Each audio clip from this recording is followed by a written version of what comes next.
Esse vídeo é referente ao primeiro capítulo do livro O Senhor do Vento, de autoria de Araúna Antenor Rodrigues, sendo lançado em 2017. Entretanto, para fazer esse vídeo, utilizei outras fontes além do livro.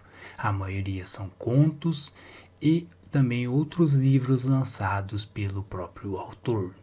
A história se passa no mundo medieval, onde existia magia, guerreiros, magos, paladinos, assassinos e, claro, dragões, sem contar com várias raças como elfos, orcs, centauros e anões.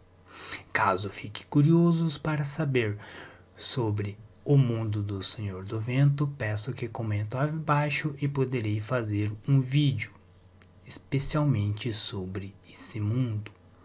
O primeiro capítulo é narrado por Lady Priscila, uma jovem aristocrata. Ela que assiste aos primeiros acontecimentos e nos reporta a partir de suas impressões e convicções. Ela inicia a história contando que um jovem misterioso teria aparecido com notícias da primeira esposa de seu pai. Seu pai se chama Lord Nelson, um dos grandes lordes de Falco.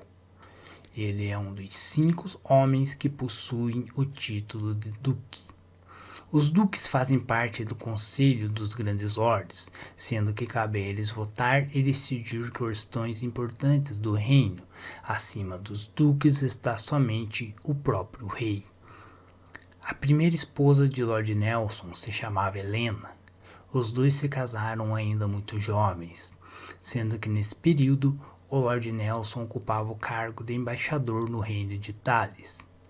Decorre que com a Guerra dos Príncipes, Lord Nelson é chamado a lutar por Falcon, e nesse meio tempo Talos acaba sendo arrasada pelas tropas de Udadaigo, sendo que a partir desse momento nunca mais ele teve notícias de sua esposa, que foi simplesmente dada como morta. Não era para menos, já que a cidade foi completamente destruída e queimada por Udadaigo. Essa época é citada e retratada em outras obras, como a Guerra dos Príncipes e em Karzala. Lord Nelson sempre remoeu a perca de sua amada, e logo que tomou conhecimento, mandou que trouxessem esse jovem até a sua presença. Nossa narradora logo repara que esse jovem está com a aparência de um andarilho, suas roupas estão esfarrapadas e ainda ele cheira muito mal. Seu pai não quer saber nada disso, ele quer apenas saber de Helena, a sua primeira esposa, e pede para que o jovem conte logo a sua história.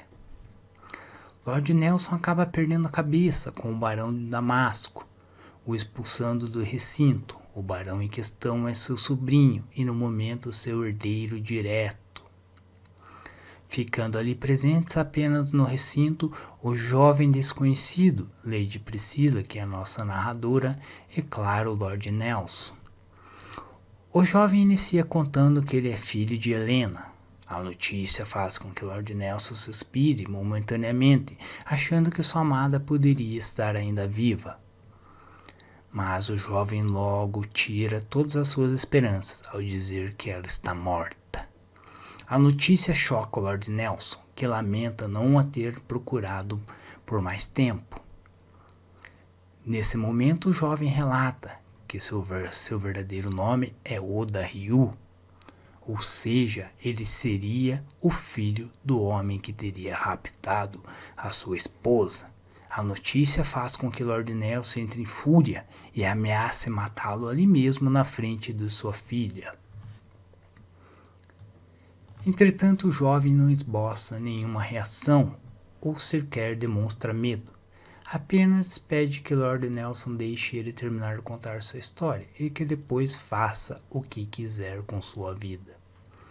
O Lord volta a si e deixa que ele prossiga com sua história.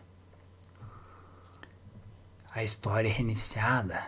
Ele conta que Udadaigo teria levado Helena para Nagamoto e que lá teria obrigado ela a se casar com ele. Helena é descrita como uma mulher muito bonita, sendo que é mencionada por vários personagens que a conheceram esse detalhe. Ainda que vários outros lords teriam sido apaixonados por ela. Existe uma versão um pouco menos romântica, no conto da Rosa de Talos. Mas essa versão não é tratada, ou pelo menos não é abordada no livro. Então vamos trazer somente essa versão do livro. Caso queiram mais saber sobre a Helena e sobre as suas várias versões que são contadas por diferentes pontos de vista, poderei contar um vídeo sobre a sua história. Meses depois do seu rapto, nasce Ryu, de forma prematura, a quem Oda Daigo reconhece como seu primeiro filho e logo seu herdeiro. O segundo filho do casal nasceria alguns anos depois, sendo nomeado de Kinjiro. Com o nascimento de Kinjiro, os problemas de Ryu têm início. Ryu carregava muitos traços de sua mamãe, enquanto Kinjiro era mais parecido com o pai. Para entendermos isso dentro do mundo do Senhor do Vento, devemos ter em mente que Ryu teria traços mais similares a coreanos, enquanto Kinjiro teria mais traços japoneses. Nasce então o desejo para que Kinjiro seja o seu sucessor e não Ryu, afinal ele nem se parece com ele. Para isso ele começa a questionar se Ryu seria mesmo seu filho, já que o jovem não possui quase semelhanças com ele.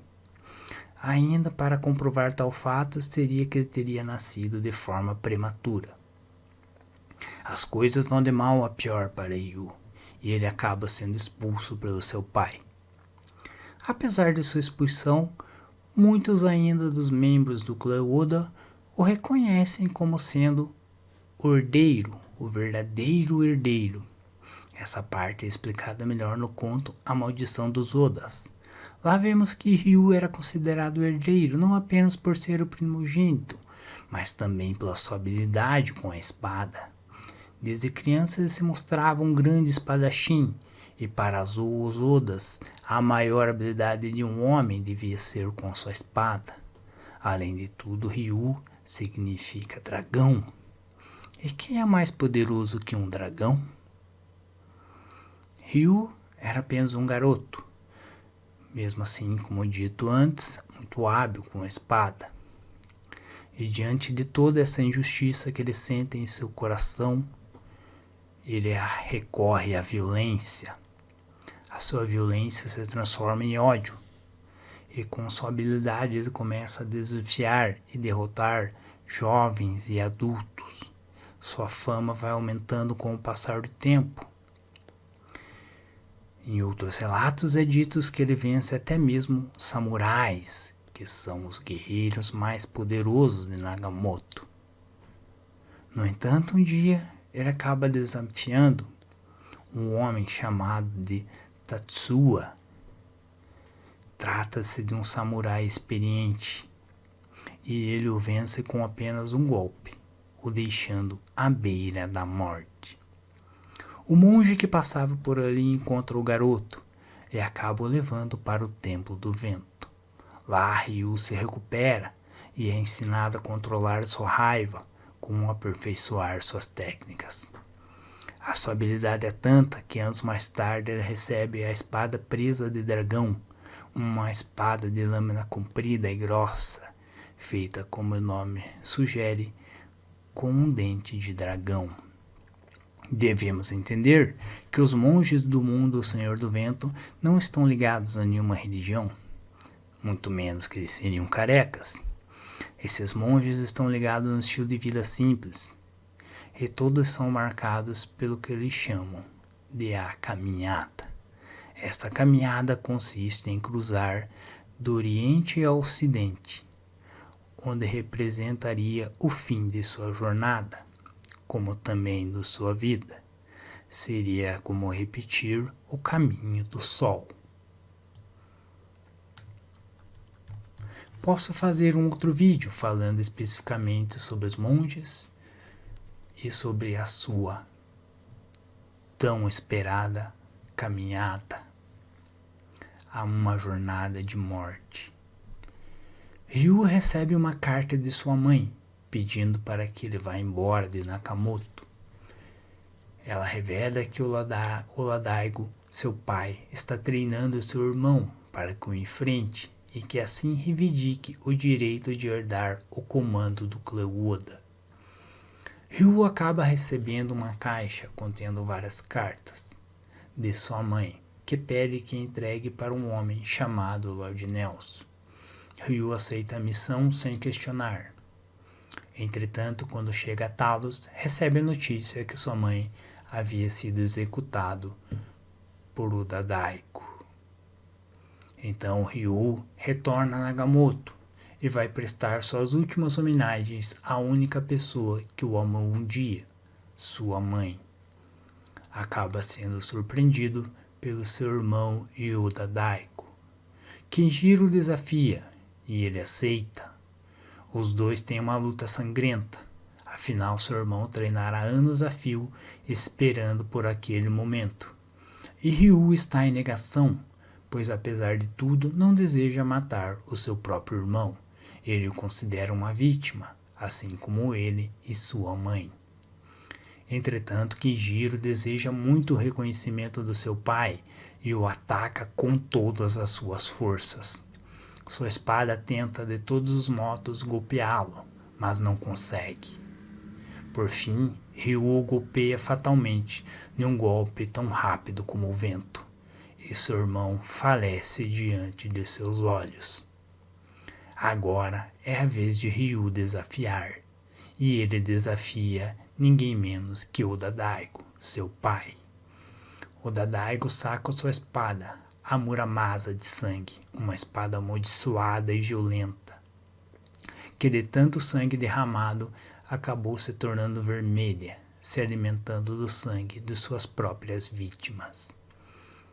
Duas espadas lendárias se enfrentam, agora, de um lado a presa de dragão e do outro a Muramasa de sangue.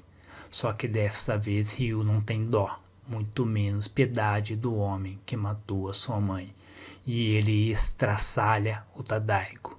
Segundo os presentes que testemunharam aquele combate, a vitória de Ryu foi tão esmagadora e tão humilhante que Oda Daigo se recusava a morrer. No final, Oda Daigo caiu derrotado, ao lado de seu filho Kenjiro.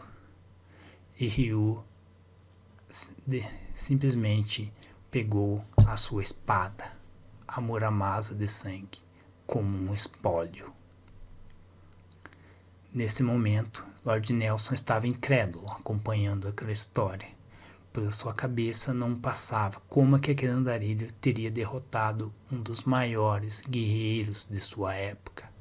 Mas o jovem então lhe mostra a espada de Oda Daigo, a Muramasa de sangue. A espada é imediatamente reconhecida por outro monge, que fora chamado para testar a veracidade.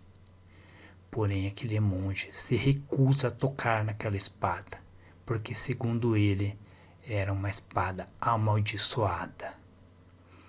Ryu entrega a caixa contendo as cartas, centenas de cartas que Helena teria escrito para Lord Nelson, seu grande e único amor. O Lord Nelson quer recompensá-lo, mas Ryu se nega a receber qualquer prêmio. Ele deseja apenas cumprir a sua promessa, a promessa que fez para sua mãe, e continuar com a sua caminhada. Como está tarde, Lord Nelson ordena que ele pose em seu castelo, com a esperança que o jovem mude de ideia no outro dia. Ao contrário disso, o jovem parte cedo. E algum tempo depois, Lord Nelson surge eufórico à frente de sua filha, Lady Priscilla. A jovem não entende o motivo, mas ele anuncia que Ryu, na verdade, é seu irmão, meio-irmão, filho de Lord Nelson e Lady Helena, que quando foi raptada, ela estaria grávida daquele jovem que esteve a poucas horas à sua frente. A história não convence, nem um pouco Priscila. Afinal, alguém bate na sua porta, do nada, contando uma história fantástica, e depois se revela sendo filho de um dos maiores lordes do reino de Falco. Entretanto, Priscila não liga. Para ela tanto faz que ele seja seu irmão ou não, já que em Falco as mulheres são excluídas da linha sucessória. Chega a dizer que faz de tudo para alegrar seu pai, e que se ele fizesse de um cachorro como seu herdeiro, ela não se importaria. Ainda comenta que quem não ficará nada contente com aquilo é o Barão de Damasco, seu primo e até então o herdeiro de seu pai. Lord Nelson deseja que encontre Ryu e que o tragam à sua presença, e assim é feito. Frente a frente, novamente está Lord Nelson e o jovem, que agora ele reconhece como seu filho. Apesar disso, ele ainda pergunta por que, por qual motivo ele não revelara que era seu filho. Mas o jovem disse que não havia necessidade para isso. Ryu sempre desconfiou que não era filho de Daigo e que as lutas que teve em sua infância eram na maioria por ofenderem sua mãe ou por o chamarem de bastardo. Seu pai agora o nomeia como Ryu Ferraz, seu legítimo herdeiro. Contudo, Ryu acaba de ganhar um grande inimigo, o Barão de Damasco. Lord Nelson sabe que precisa que o rei reconheça Ryu como seu herdeiro e por isso decide partir imediatamente para a capital, para a cidade do príncipe. Sua irmã assume o encargo de transformá-lo em um lorde, ou pelo menos de deixá-lo parecido. Trata-se de uma árdua missão: transformar aquele andarilho em um dos lordes mais importantes do reino. Primeiro ela providencia algumas roupas, e é claro, além disso, ordena que ele tome um bom banho. O jovem até que fica jeitosinho depois, mas a sua irmã não fica nada feliz ao ver a filha do intendente começar a arrastar uma asinha para ele.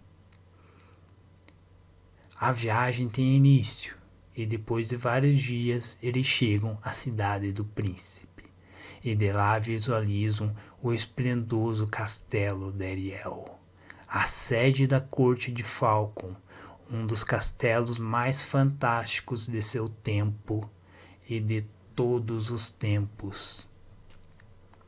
O castelo é circulado pelo rio Pérola e possui uma beleza exuberante. Sua abóbada gigante o marca, além dos seus pavilhões gêmeos. Lá, eles são recebidos pelo Visconde, que anuncia que o rei está à espera de Lord Nelson. O duque anuncia seu filho e o Visconde se encarrega pessoalmente dele arranjar acomodações à sua altura. Lady Priscila se despede dos demais e vai para seu próprio quarto, que fica localizado próximo ao da princesa, já que ela é uma de suas damas de companhia. Ao chegar em seu quarto, ela nota que o lugar está completamente escuro, como tivesse esquecido de acender os castiçais. No meio da escuridão, ela acaba recebendo um beijo. E assim termina o primeiro capítulo. Peço a todos que tenham gostado da história que não esqueçam de curtir e compartilhar. E espero que a todos para o próximo capítulo de nossa jornada em O Senhor do Vento.